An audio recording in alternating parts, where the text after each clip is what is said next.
Welcome back to Saturday Hashmarks. My name is Brian, also known as Trojan Bias on Instagram, TikTok, and YouTube, and I'm joined by myself today. We're doing a little solo podcast. Unfortunately, Nick was out. He had some things going on this week, so he wasn't able to find the time to film, but that's all right. We got a lot to talk about today, so let's get into it.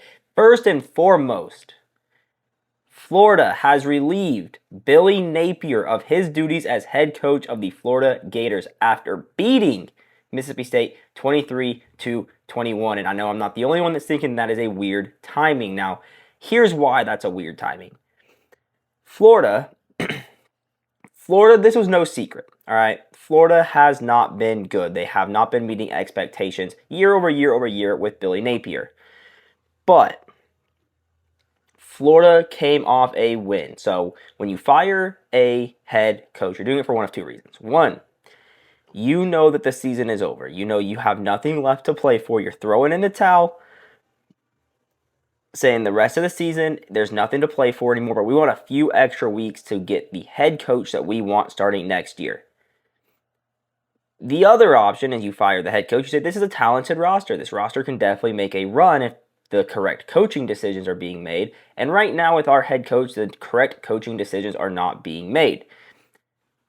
Now here's why, knowing these two things, Florida's firing of Billy Napier doesn't make sense. So they fire him after a win, which means this decision to fire him was made before this game against Mississippi State. And they have a bye week after this game. So what a lot of people think is that Billy Napier was fired waiting till the bye. They wait till the bye week to fire him. Now, if Florida was throwing the towel in for the season, and they were saying, guys, this season means nothing. We're not doing anything this season. We're going to start the head coaching search. Now, you would fire him. You wouldn't care about a bye week. You wouldn't care that you only have a week to institute a new game plan or to get the team used to that coach. You would fire him, say, we want every week possible to find that next head coach. And you look at Kirk Cignetti. If Florida would have fired him would have fired Billy Napier 2 weeks ago, Kirk Cignetti would not have signed that extension if he wanted to go to Florida. He would not have signed that extension yet. So now you have people that will be off the board that Florida may want because they didn't make the decision soon enough. And then for the second option, if they're saying, hey, we have a team to make a run, we have the roster, we have the pieces, we just need a new head coach, they're not going to give that head coach that they think is the problem an extra week and potentially an extra game to lose. So weird timing from Florida. There's a lot that could have happened that we may find out about. It could have been that a booster came forward and paid the buyout fee, stuff like that. But as of right now, what we know, really weird timing on the Billy Napier firing. Now, 3 teams this week were handed their first loss of the season, moving on from Billy Napier. And a lot of people, let's move back to Billy Napier. A lot of people want Lane Kiffin to go there. They think Lane Kiffin should go there. And this would be the absolute best case scenario for Florida. He is absolutely the coach to go after. I do not think that they will hire Lane Kiffin. I don't think that Lane Kiffin will leave Ole Miss. He has a whole documentary where the whole back half of the documentary is him talking about how the grass isn't always greener. He has a daughter in Oxford. Now he has a son in Oxford. I don't think that Lane Kiffin will be the next head coach of Florida. Now, we'll move on to some other big things that happened this week. We had 3 teams that were given their first loss. That's Miami losing 24-21 to Louisville. And Carson Beck looking absolutely abysmal in that game. He threw 4 picks. Now, that last pick wasn't his fault. It was tipped at the line, but that was almost a Mario Cristobal choke job, right? They play conservatively. They take time. They're moving up the field slowly. They get in field goal range to tie it, and then they fumble the play before. They are lucky that they fall on the ball. They get the ball back, and then they throw a screen pass, or not really a screen pass, but kind of a downfield out route that gets tipped by the lineman, intercepted. Louisville wins that game. Now, I don't think anybody thought that Louisville would beat Miami in Miami, and that really opens up the door here for Louisville or Virginia, who beat Louisville earlier, to play alongside Georgia Tech, or to play Georgia Tech in that conference championship game. Miami is almost out of the conference championship conversation now. I don't think Louisville will lose another game. They have a really easy schedule. I don't think Virginia will lose another game. They have an easy schedule. And I don't think that Georgia Tech will lose another game or lose a game at all in the regular season, at least in conference play, because they are looking really good right now and they have a really easy schedule. Now, another team that had their first loss of the season is Ole Miss. They lost to Georgia 43-35. Ole Miss loses 43-35 to a good Georgia Bulldog squad. Now, this loss almost screams the typical Ole Miss losing a game they shouldn't have lost. Now, going into this game, this was a very tight game, or it was projected to be a very tight game. But Ole Miss led by 9 in the fourth quarter, and Georgia puts up 17 points unanswered in the fourth quarter. Ole Miss does not score a point in the fourth quarter and looks the better team in the fourth quarter. Ole Miss looked the better team in the first 3 quarters. Football's a game with 4 quarters. And then Georgia looked the better team and ultimately ended up winning the game. Now, Gunnar Stockton played very, very good in this game. Gunnar Stockton looked really, really good in this game, and I think this may have been his Heisman moment if he were to win it. Now, I think he has a legit shot to win it. Now, I think he is definitely in the conversation. 289 yards, not great, but he went 26 for 31 and 4 touchdowns. Gunnar Stockton, that is a day. Gunnar Stockton had himself a day. And this, and we will get to this in a little bit, really opens up the SEC. Now, another team that had their first loss of the season was Texas Tech. Texas Tech, who looked like they were going to dominate the Big 12, all of a sudden finds himself with their backup quarterback playing and then loses to Arizona State. Now, this kind of opens up the Big 12 as well. Again, we will talk about that a little bit later as well, but that is a shocking game. I mean, Texas Tech has looked unbeatable, and not just their offense, but also their defense. And Sam Leavitt, the quarterback for Arizona State, throws for 319 yards, 1 touchdown on this Texas Tech team. Will Hammond, the backup quarterback playing for Texas Tech, throws for 167 yards, 2 touchdowns, and 1 interception. Now, that is not going to be enough in these close, or not a good enough game in these close conference matchups. So, no surprise just looking at the stats that Texas Tech won. But I think if you would have told me before the game happened that Arizona State would win 26-22, I would have called you crazy. I didn't see this happening. I thought Texas Tech, and Texas Tech has, looked really, really good. And like I said, this opens up the door in the Big 12, which we will get to in a little bit. But before we get to that, there is something we need to talk about. That's the mid-season rivalry week. So this week we had 3 rivalry games. We had Bama versus Tennessee, the 3rd Saturday in October. We had Notre Dame and USC played on this weekend every other year, possibly never again. But up until this point, it has been on the 3rd Saturday in October every year. And then we have the Holy War, and that is a very underrated rivalry. BYU, Utah, very underrated rivalry. In which case the fans and the players and the coaches, a lot of overlap. A lot of coaches have coached for both. Some players probably had both on their list. Obviously, you have the Mormon connection between Utah and BYU. But a very underrated rivalry. And in the mid-season rivalry, we had Bama winning the 3rd Saturday in October, 37-20. In that game, Bama won easily. Now, Tennessee to end half throws a 99-yard pick 6. So there is a 14-point swing right there. So you take that play out of it, which I hate that argument. You can't take a play out of a football game. It changes everything else. But you take that one play out of it. This is a 3-point game. It's a 30-27 game. But ultimately, Bama gets the win here, and Bama's been looking really good. I thought Tennessee would win this game. I thought Tennessee was a little bit underrated. But yeah, Bama controlled this game. They won this game fairly easily. It was in Bryant-Denny, so that will definitely play a part as well. And then in the Notre Dame-USC game, Notre Dame wins 34-24. Now, this game was a winnable game for this Trojan squad. This Trojan squad had a chance to win it. They take the lead in the second half, and then they allow a kick 6, a kick return touchdown, And that really swung the momentum Notre Dame's way. Now Notre Dame is able to put some more points on the board, get another field goal, and USC just can't move the ball on them. But Jeremiah Love, we got to give credit here where credit is due. Jeremiah Love went off 228 yards on the ground. Now, if you're watching that game, you probably know USC was not playing gap integrity whatsoever, gap sound whatsoever. You look at the offensive and the defensive line. The line game was a stalemate. Not a lot of movement on either side. USC wasn't getting penetration, but Notre Dame wasn't pushing USC's defensive linemen off the ball. But that second and third level guys were not coming down and filling the right gap. They were coming down, but they were not filling the right gap. And when you go against a guy like Jeremiah Love, a very talented back, that's what's going to happen. And really that's ultimately the difference in the game. Now, USC's offense had some chances to win it. I mean, there's a couple boneheaded calls, in my opinion, that Lincoln Riley needs to clean up, and he admitted to it in the press conference. He said one of his play calls was stupid. In that case, we're talking a trick play after a big completion in field goal range, calls a trick play. Wide receiver Mekhi Lemon, who had the ball, fumbles it. The Irish recover.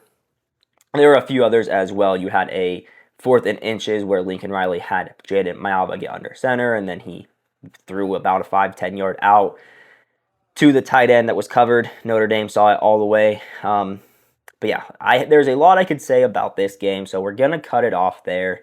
A lot I could say about this game both ways, but let's move over to the BYU-Utah game, the Holy War. And that is a game that I thought Utah would win. They've looked a lot better since their one loss before this game. But BYU pulled it off. Bear Bachmeier, quarterback number 47 for the Cougs, goes 13 for 22, 166 yards, 1 touchdown. Not great stats. However, he did have 11 carries for 64 yards and a touchdown. And Bear Bachmeier is a quarterback draw type of quarterback. This dude is almost a Cam Scatabo of quarterbacks. They're going to hike it to him, and he's going to put his head down and run. Now, LJ Martin for BYU, 26 carries, 122 yards. Meanwhile, Utah, Devin Napier, a very good quarterback, 20 for 36, 244 yards, 2 touchdowns, 1 interception. And then Daniel Bray, 10 carries, 121 yards, and a touchdown. Now, the difference in this game was a field goal in the second quarter, right? Both teams do not score in the first quarter. Second quarter, Utah puts up 7, BYU puts up 10. Third quarter, no score. Fourth quarter, they match each other, 14 points each, and BYU wins 24-21. So, also going to open things up in the Big 12. BYU may be a contender that I did not see. I did not see BYU being this good, and they may be. Now, remember, there was a lot of talk earlier in the year because BYU's quarterback had broken their honor code and gotten expelled. And everyone was down on this BYU team, including me. I didn't think they have a quarterback. They wouldn't do very well, and they have proved some of those haters wrong. Now, the SEC is now wide open after that Ole Miss loss. So, there is a handful of teams, about half the conference, that I think has a very good shot at winning it. So, A&M and Bama have 0 conference losses. They look like they are in the driver's seat to win it. If A&M is going to lose a game, it's going to be to Mizzou. Besides that, they have a very easy schedule. Bama, if they're going to lose a game, it's going to be to Auburn in Jordan-Hare. They have a very easy schedule. They have a fairly easy schedule, we'll say, going forward. They do play Oklahoma, but I think Bama, the way that they have looked since that Week 1 loss against Florida State, they should win that game fairly easily. But weird things happen in the Iron Bowl, especially when it's at Jordan-Hare. So that will be a tough game for Bama. If they are to lose a game this year, that will be the one. Like I said, this Bama team has just looked completely different since Week 1. They have tightened a lot up. Ty Simpson is playing very good football right now. Very good shot to win the Heisman. He has been a very consistent quarterback. But A&M, on the other hand, is also playing very good. They did have a close game this week, but they did pull off the win. Now, Marcel Reed is looking really good, and I don't see either of these teams genuinely losing a game all year. But if they were to, Georgia has 1 loss to Bama. So if Bama loses 2, or A&M loses 1, Georgia is there at the conference championship game. Now, they play Oklahoma and then have a very easy schedule. Sorry, they do not play Oklahoma. They have a very easy schedule for the rest of the way. I don't see them losing a game this year.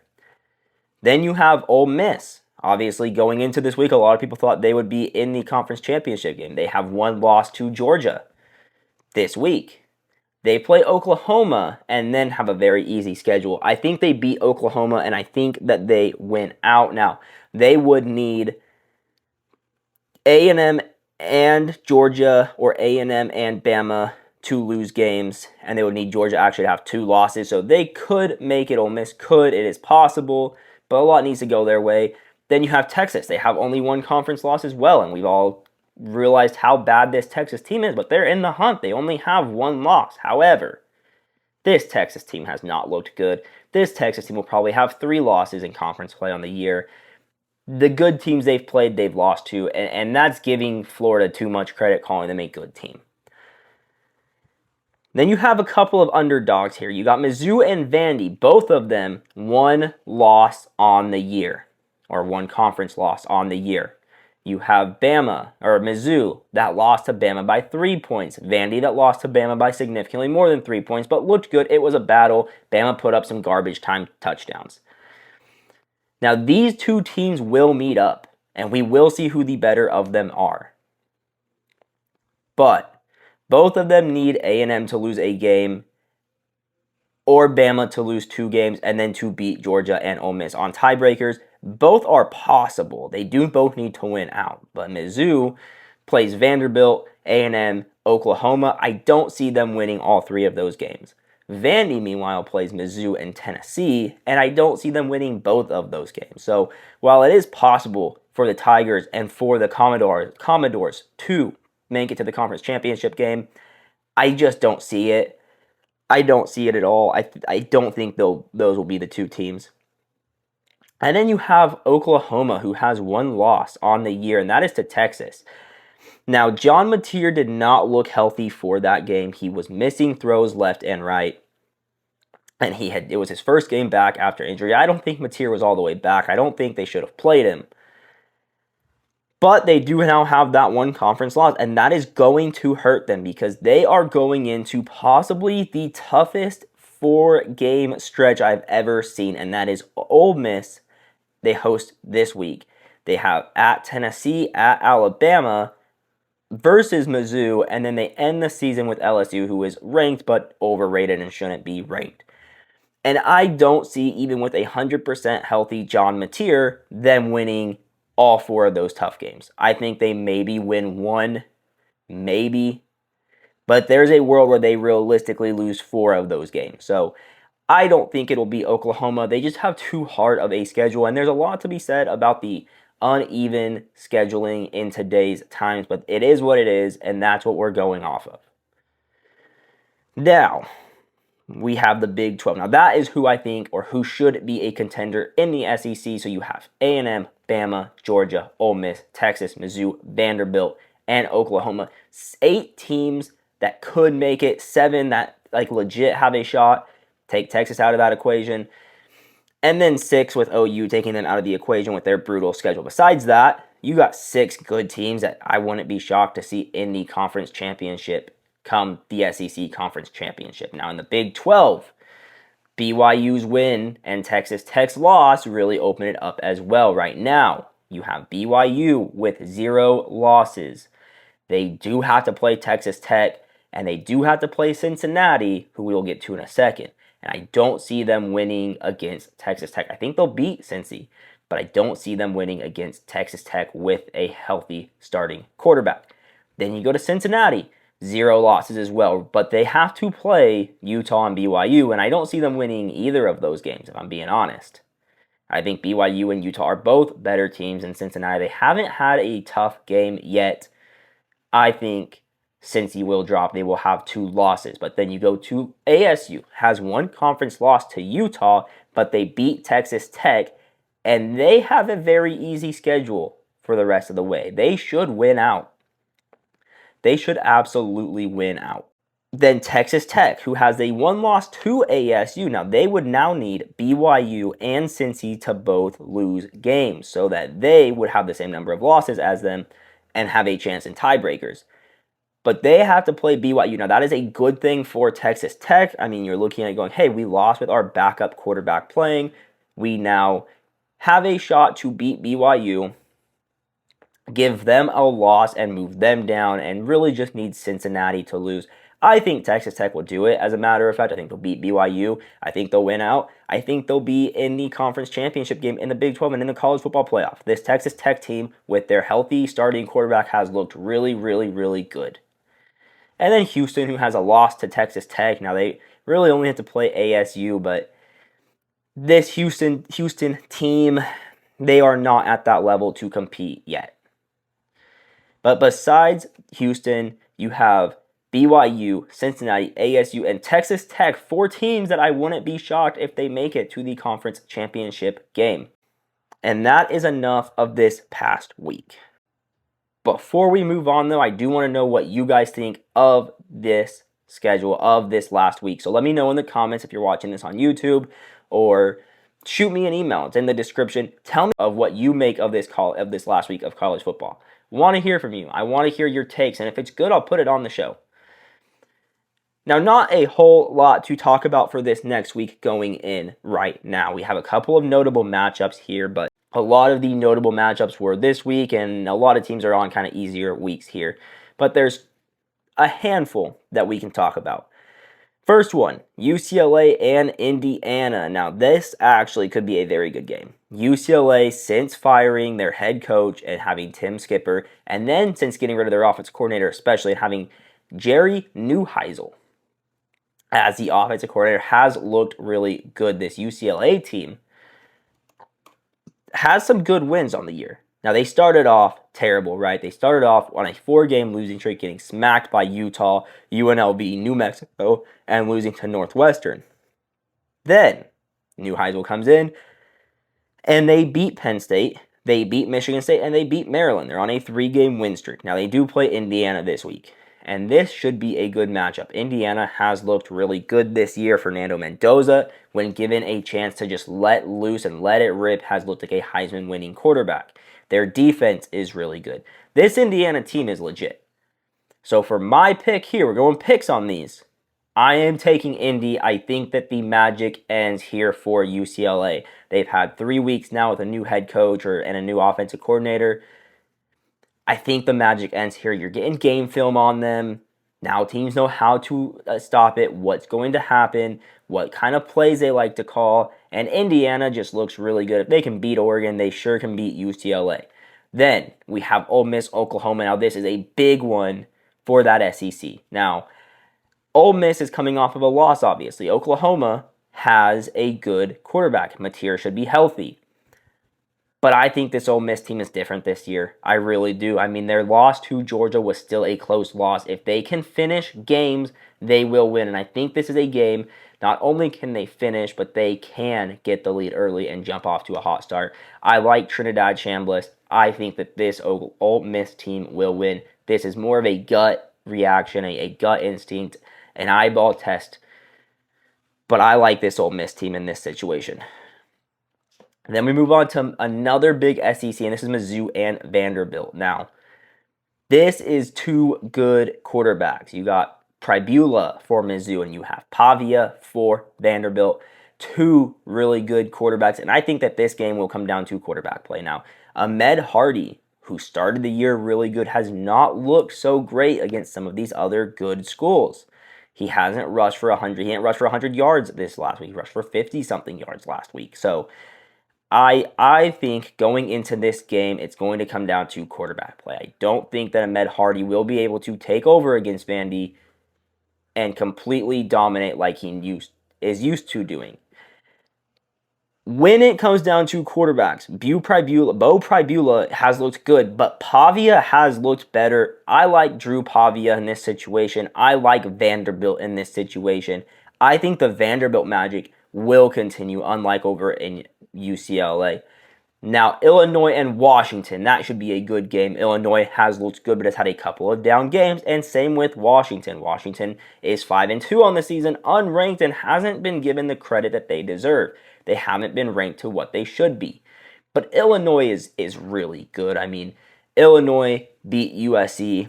Illinois did get smacked by Indiana, but that was an Illinois team with 7 of their top DBs out. that was not indicative of that team. They go to Ohio State, or they host Ohio State. They lose 34-16. I think that this Illinois team is going to be better than this Washington team. So I like Illinois here to win. I just don't think Washington is quite at that level. It was a rebuild for Jedd Fisch, so give them more time and they may be good, but right now they're not there yet. Then we got Texas A&M and LSU. Now, I've said it once, I will say it 1,000 more times. I think this LSU team is insanely overrated. They are not the 10th best or the 20th best team in the year. They were not the 10th best team in the country earlier in the year. I don't think Brian Kelly's a good coach. I don't think Neusmeyer is a good quarterback. On the other hand, A&M is a very good team. I do like Mike Elko. I do like Marcel Reed. You play this game at a neutral site, and that is an A&M win easily.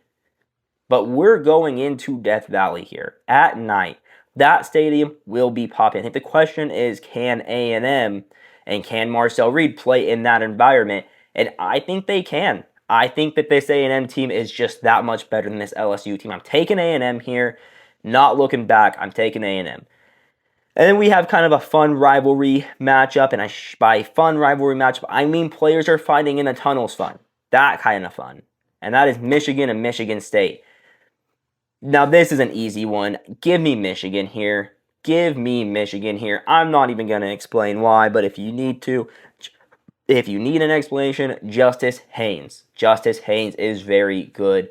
Michigan is a much better team than Michigan State. I think Michigan will win this game.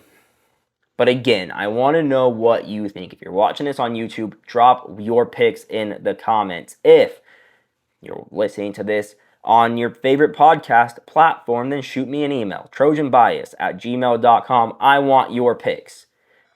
And with that, that is all that I have for you guys this week. So make sure to like, follow, subscribe on YouTube, TikTok, Instagram. Get the accounts bigger. It only helps. Get the accounts bigger. With that, that is all. Fight on, and we will see you guys next week. Hopefully, Nick will be back. If not, you'll just see me talking and hear me talking to you.